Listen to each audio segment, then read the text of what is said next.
us to understand it's not about you.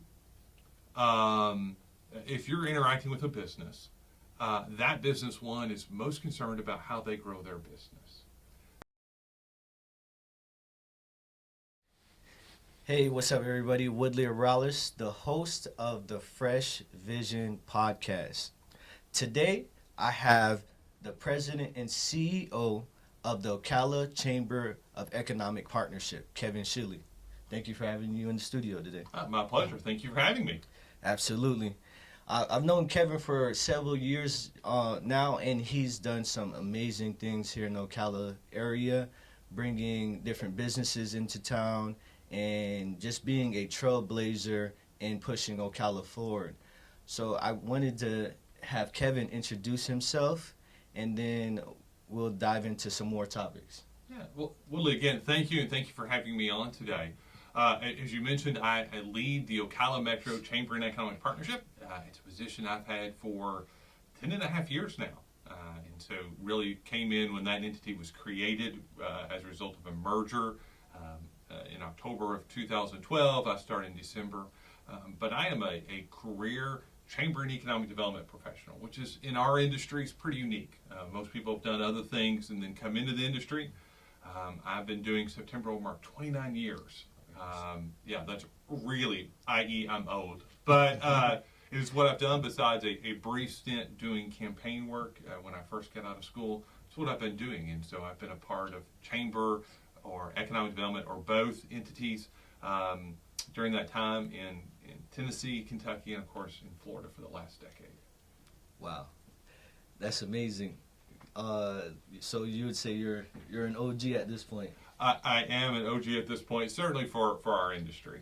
Awesome. Kevin, I've been a member of with BizNet, been a member of the chamber for 4 years now, and I've seen some tremendous growth in the Ocala area, and you've been here even longer, for 10 years now, and you're continuing to look at different aspects of the city on how we can continue to push the Ocala Metro forward. When it comes to when you first came to the city, what are some things you saw with the chamber that you wanted to work on, and specifically Ocala, and just a snapshot on some things in the early days? Sure. So, let's go back 10 years. And so if you were in Ocala in 2012, if you'd been here before that time, one of the things you would know is this is an area, arguably, no area in the country was harder hit coming out of the Great Recession than Ocala. Number 4 in the nation in foreclosures. We were in the middle, coming to, at that point, 7 years of double-digit unemployment.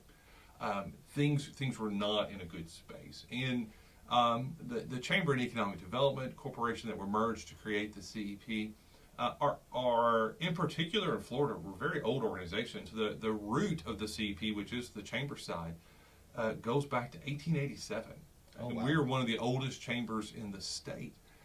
But part of what happens when you have a great legacy like that is you have a lot of things that you do just because what we've always done.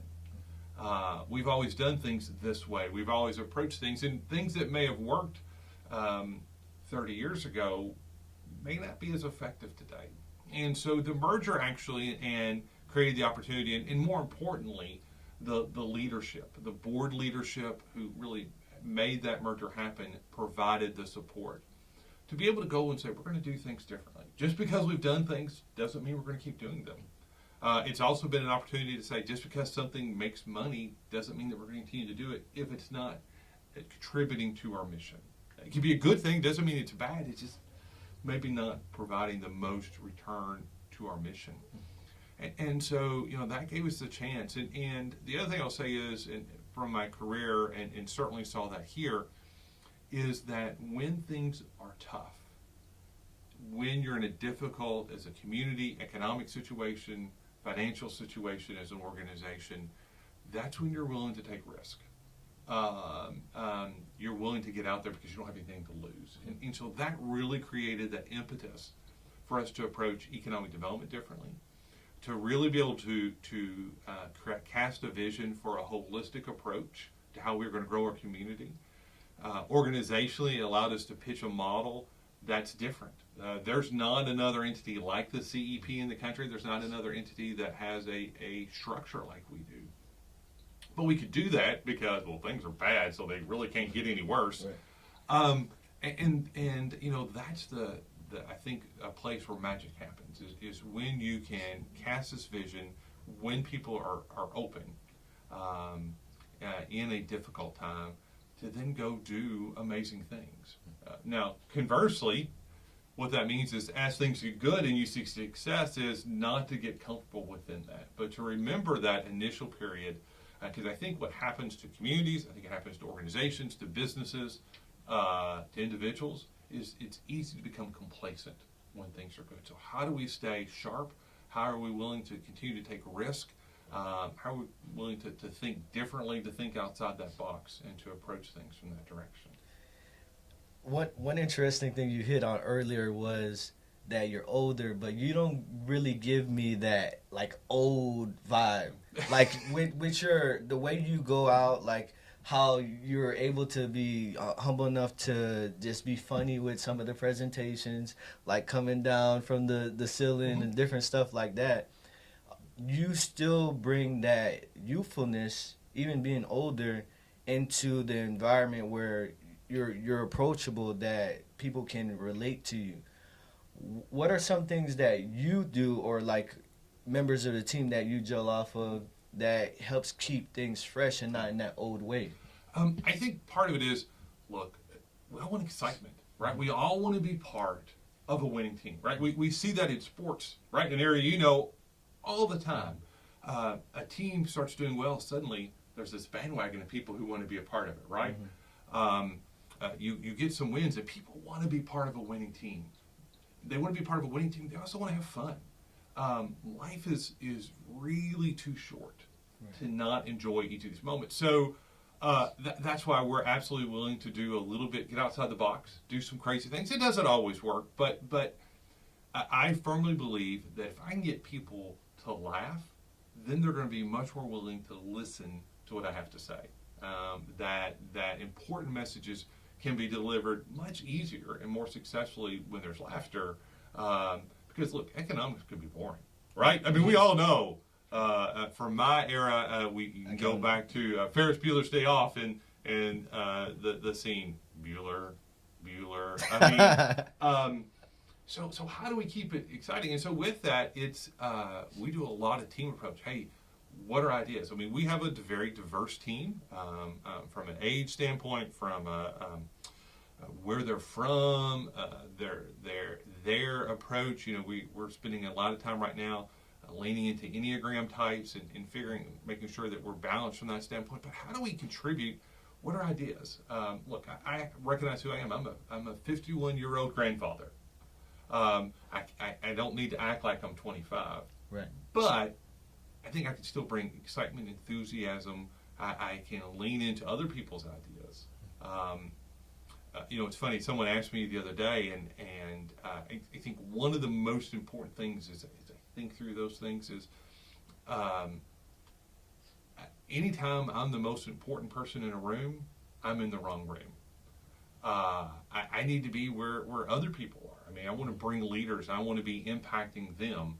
I believe a lot. My training was in PR, and in PR we talk about two-step opinion flow. So, you know, you want to influence the opinion makers who will then influence other people.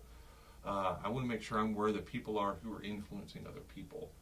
So it's not just me telling a story or relaying a message or driving an issue, but then I've got other people who are helping to lift that. An interesting thing I really like about the chamber is I started off in the membership that's not really even advertised like that, the lowest one. And even being in that membership, I felt like I was getting so much value. Going to different networking events and, you know, interacting with the staff, I felt like, you know, I was getting one of those higher tier memberships even though I was at a lower tier. And there's so many times people think about the chamber, it's not like another member of your staff. It's more like it's a gym membership. Right. what you put in is what you get out of it. You gotta lift the weights in order to get stronger. Right. So, what are some things that you tell to your staff, or you embody within yourself in order to make the person who is spending the least amount with you and the most amount with you feel like they're all receiving value? Well, I think, and that really goes back to one of those things in the very beginning. You'll recall you've referred to as a membership, and we get that, but you know that within the CP we have 0 members. We have 1,200 plus partners. Kind of changing that mindset that it's not you'll be a member of a civic club or a country club or something, but this is something as a business you're investing in because you want to grow your business. So how do we approach that? How do we make sure you're earning that return on investment? And I think that really changes the discussion. We talk internally, and we talk, if you come to our new partner orientation, CEP 101, if I'm able to be there are 3 things we talk about.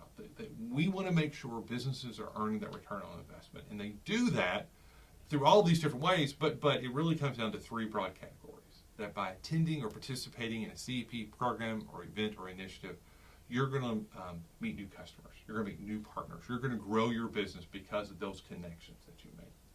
2, that by attending or participating in a CEP program, event, or initiative, you're going to learn new ways to do business. You're going to learn new marketing techniques, new cash flow techniques, new leadership, something that's going to help you be more effective as a business, and therefore going to help your business be more successful. And that thirdly, that by investing in the CEP and investing in the growth of your business, you're investing in the growth of the local economy. And the idea that a rising tide does lift all ships and creates more opportunities. So really making sure I'm pushing. Look, we added a position. I think Matt Wilkerson recently visited with you. Yeah. That we've got someone who's going out doing nothing but connecting with partners to say, hey, are you taking advantage? Where do you want to be, and how do we help make sure you're getting that there? So being proactive, outlining what it should look like, and really working with businesses. But the analogy that you use is one we use too. I can go to the zone. I go to the zone. But if all I do is pay that monthly amount, and I don't ever go, I'm not going to get stronger. I'm not going to get any healthier. I'm not going to get any leaner. I've got to take advantage. I've got to go do that portion of the work. And so it really is a good analogy. We're creating those opportunities for people, but they have to take advantage of those. For me, I feel like hard work is the easy part of the equation. But you deal with different people on a daily basis. You have thousands of partners and you have staff. What I found over time being a business owner, you're going to run across different people that are easy to deal with and some people that are not so easy to deal with, but you still have to navigate those waters in business. As somebody in leadership, what are like some things that you teach your team that you adopt in order to make sure that you get the best desired outcome for yourself and the other parties? Sure. I think one of the things we talk often about, and it kind of goes back to that piece I mentioned too with like Enneagram, and that's another, I don't want to say personality type system, but it's a way to understand how people think, communicate, and act. But I think number one is to understand it's not about you. If you're interacting with a business, that business one is most concerned about how they grow their business. It's not about them as an individual or you as an individual. So it could be someone with whom your communication style meets very, very well, or it could be that one that's very difficult. But it's about how to understand what that business needs, and then how do we respond. Now, sometimes it also means, and I think to help everyone be successful, is there's some things we just can't do. Right. And so to be able to say, hey, look, I appreciate that's where you are, that's not something we can do. Because I think what most people want is an answer, right? And knows an answer. I can help set you up for success and me up for success if I say, hey, I think that's great, not something that I can do. I also think it's an answer. Hey, you know what? We've not done that before, but let's talk through where that could be. And so I think of really being able to focus less on individuals and more on what does this organization need from this organization, and how can we best partner? I mean, it is not a mistake that the name of our organization ends with the letter P. CEP stands for partnership. Partnerships are where you make things happen. Partnerships between the individual businesses and the CEP, partnerships between putting businesses together, partnerships with local governments and education providers. All of those partnerships are really where the magic happens. Another thing I've noticed about the chamber is you all are really good listeners. So I've seen so much evolution in just different programs and things that the chamber is doing in order to, help different target markets of people and continue to help facilitate that growth.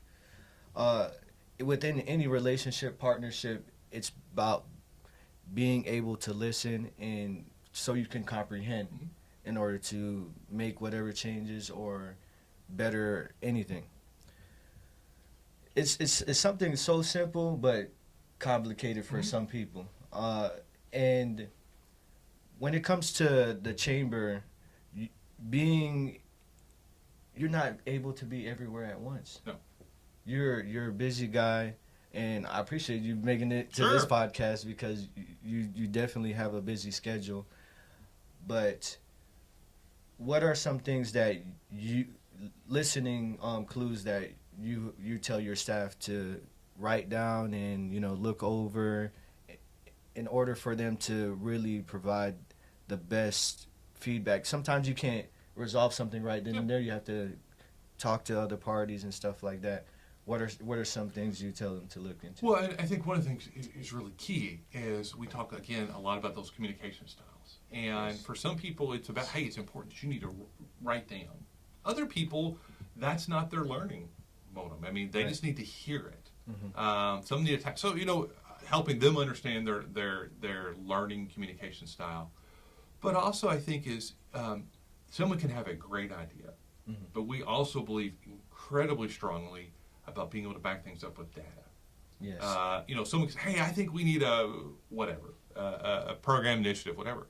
Okay, we're going to go back and look at, is there data to support? Is there data to say, hey, there is a need? Is there data that says that we're the ones who need to provide that? Right. Is it going to be cost effective? I mean, we've had some great ideas, but there's just no cost effective way to deliver that. So really being able to hear what the good idea is, but then also, is there the data? I promise they all know from our team that what I'm going to know is where's the data to back that up? Is it one person who sees there's a need and why it could be really valuable and viable, but only for that one person? Or is there a broader context?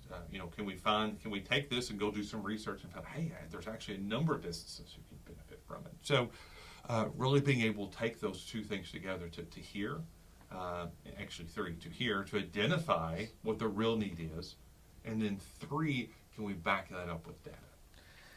What a lot of people may not already know is Ocala is a thriving city for entrepreneurship. I have been very fortunate to have been somebody that has gone through the power plant incubator program, has been able to get involved with the Chamber of Commerce.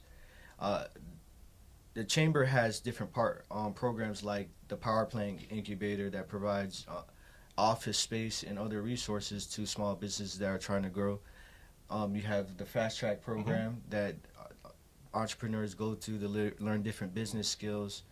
What's some data that you've seen with some small businesses going through different programs like those and other resources that you provided to the community that shows some of those initiatives are helping with that growth? So you mentioned that the Ocala Metro, and so we're a mid-sized metro, about 400,000 people. We have one of the highest percentages of entrepreneurship in the country. Not just in Florida, not just of any metro area in the country. This is a very entrepreneurial community. And if you think about who some of our today largest companies are, they're companies who started here small. This is a place that's very entrepreneurial. And we continue to see that. So I think that becomes part of that success story. We know from national data that a company that goes through a structured incubator system is something like 5 times more likely to still be in business 3 years down the road. And so what we look at is not only do we want to make sure those businesses are still operational, but are they still here? I can go to other places that have very successful incubators, but what happens is the company grows, it graduates from their incubation system, and then it moves. Oh, wow. And so what value is it to us as a community to be investing in entrepreneurs if what happens is if that intellectual capital, those ideas, that human capital, the money, all then leaves, once we've helped start it and get it going, then leaves and goes someplace else. And I haven't looked at the most recent data, so you'll please forgive me on this, but I want to say of the 35 businesses who've graduated from our power plant business incubator, like 30 of them are still in operation in our community. That is incredibly strong, because we want to make sure not only we're growing businesses, but we're growing businesses that are still here. And that investment we've made has been successful for our community. So that's really key. And, we want to make sure that what we do in entrepreneurs is well beyond the incubator. I mean, at any one point in time, I think we can have maybe 15 to 18, depending on how many office spaces a business is taking, residents in the incubator. But we'll assist several hundred entrepreneurs every year through our fast track, through one-on-one technical assistance. Before I came over here, I went in and sat for just a moment on 1 Million Cups. That room, which happens every Wednesday at 9:30 at the power plant, it's part of a national program. We have one of the most active in the country. We have 2 entrepreneurs who each have 6 minutes to talk about either something they've recently started or just an idea they have. But then, I went today, the room was standing room only. There were 50, 60 people there from the community who don't want anything except to say, hey, have you thought about this? Man, I'd really like to introduce you to this person. Hey, I'd like to work with you. Let's talk about that later. To really support those entrepreneurs, that to me is the ultimate, is that when people are willing to come with their time, because what they get there is a cup of coffee. Right. Maybe a donut. And to be able to share, that to me shows the power of this entrepreneurial community. Yes. I've presented at 1 Million Cups quite a few times and got some great feedback. And the guy who's giving me the toughest feedback when I first presented, we became really good friends, and we talk a lot. So there's a lot of great relationships that are being built out of that room. What's some new thing that you can say on this podcast, because I know you got a lot of interesting things that are being worked on that you're proud to talk about in the Ocala Metro?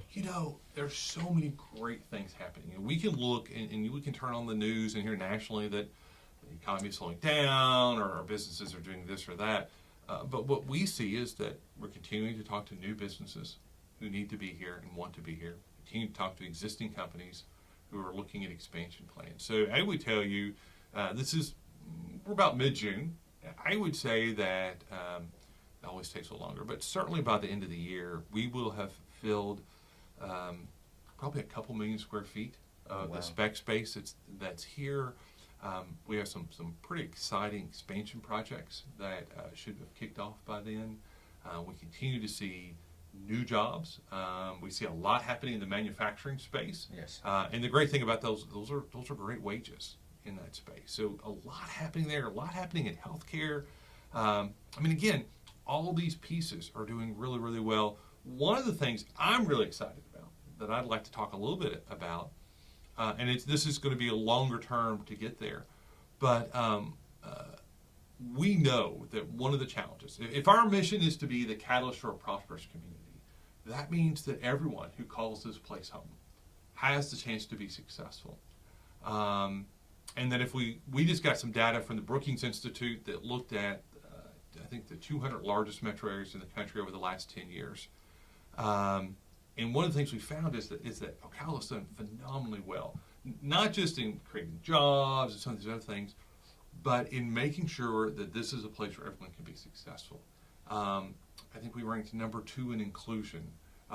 We ranked among the best in closing the wage gap between Anglo workers and workers of color, and being a place that is creating those opportunities, which is what we want. We want it to be that everyone who lives here can be successful. One of the things we began a few years ago is our Impact Initiative, aimed at extending entrepreneurship training to our 3 majority minority communities. Because what we found when we looked at the data was the average wage there was significantly lower than the county overall. Household wealth was substantially lower. Access to businesses, access to jobs, all of those measurements of economic activity were well below the county average. So we said we need to focus on these areas, and we believe the best way to do that is entrepreneurship. When we're able to help someone create their own job, potentially create jobs for their friends and families and neighbors, increase access to goods and services in the community, and build household wealth, we're checking off all those boxes. And so we began that initiative. It literally rolled out the day the shelter in place began under COVID. So it took us a little while to get back up and going. But that's being really successful. But we're bringing another tool online because we know one of the challenges, in particular for entrepreneurs in these communities, is access to capital. And so part of our strategic plan, and we're in year 2 of that plan right now, it's a 5-year plan, has been to create our own community development financial institution. Sounds really fancy. That's a non-bank lender. It's under the U.S. Treasury, so it's not a bank under FDIC, but it is governed under the Treasury. It's a multi-year process to create, but we were able to secure a grant to hire a consultant to take us through that. We've created a new entity called the Ocala Metro Catalyst Fund that will be this new CDFI. We've got a prospective board of directors, and we're working through that so that by the time we get to the end of next year, we really hope we have this entity up and approved and begin being able to provide some different loan products targeting these communities specifically to, again, increase it. And that, to me, again, we're getting outside the box. We do a lot of things that are very different than other chambers, but that, to me, is one of the most exciting things. Yeah, that goes back to you all being great listeners. So there's a lot of different great ideas and entrepreneurs out there that have phenomenal skill, education, the work ethic, but sometimes that capital block is what's stopping them from really taking it where their vision wants it to go. And actually taking that initiative, it's going to take some time. Like great things take time, but you've listened and then you're actually taking steps towards that. Being somebody that's been around so many different businesses, massive corporations, small businesses, mid-sized businesses, what's some tidbits, maybe 1, 2, 3 tidbits that you would give to entrepreneurs to ensure and push that success forward that you've seen in some of the ones that have thrived the most? Yeah. I would say, so it's funny, as you were talking, one of the first things that came to mind is in 1998, 99, I was able to work with a little company that no one was really familiar with then, open their 3rd distribution center called Amazon. Oh, wow. It's so much so, we were disappointed when we found out it was Amazon we were working with, because we really was hoping it was BarnesandNoble.com, because they were obviously going to be the one to be successful. What was this Amazon thing? Fast forward, I'm glad we ended up with Amazon in that community, and I'm glad we have them here. But I think a couple of things, and the first 2 things, I think, and you referenced it earlier, are going to sound a little bit contradictory. One is, stay true to your vision. What is it you want to do?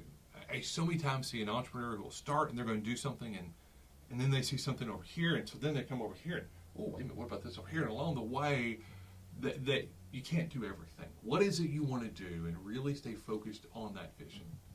I think the second one, and this is where it's going to sound contradictory, but it's also don't be afraid to pivot.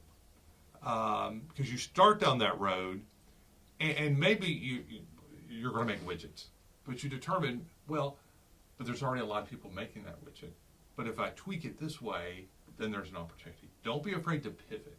Stay true to the vision, but don't be afraid to pivot. And that's that. I think that is the hardest part, is how do I stay focused on what I said I wanted to do, or what I wanted to create, or what I wanted to build, at the same time remaining flexible to make that the best opportunity. You know, and just keep believing in it. I mean, we've all seen the stories of that business that is down to the last moment. I mean, if this deal didn't happen, if this contract didn't come through, if this opportunity, they were done, but they stuck with it. And to recognize that when you're living in it, 3 years, 5 years, 8 years can seem like a long time, but in the grand scheme of things, it's not. And so just to keep plugging every day, stay focused, to not be afraid to pivot, and to learn. Part of what we see so often at the CP is someone who's passionate about an idea or a skill or an ability, but it's a business. So learn those skills. Learn about cash flow. Learn about finance. Learn about the things that people don't want to do, because that's the key to being able to help that business be successful. Absolutely. Man, Kevin, you dropped some serious gems on this one. Well, good. I'm going to actually watch it back for myself, too. And we'll share it to everybody out there. What's some closing remarks? Tell them where they can find you, the chamber, and what overall mission that you're trying to serve within your purpose. Yeah. So always when I tell people, just go to our website, ocalascp.com. You can find us on all the social media and those things too. But that'll give you access to if someone wanted to talk to me or talk to members of our team. Look at that team listing. You'll find emails and phone numbers and all that good stuff. And be happy to do it. And you can see a scheduled event of all the things going on at the CEP. You know, our mission at the CEP is to be the catalyst for a prosperous community. We believe we do that by being a one-stop shop and voice for the business community. Being different, being a model of what a 21st century chamber should be and do, and then seeking to create and retain jobs for our community and provide a return on investment for our partners. Right now, we're in I believe, very much in planning. So we're in year, as I mentioned, year 2 of our 5-year strategic plan called Forward Momentum. And there's all kinds of goals and objectives. You can also find that on our website under the CEP. You can find that plan. But there's some big piece of that. We want to, at the end of this plan, have impacted the announced creation of 5,000 new jobs from primary employers. That those jobs will have resulted in a direct capital investment of our community of $1 billion. And that the wages paid by those jobs, on average, is 15% above the county average wage.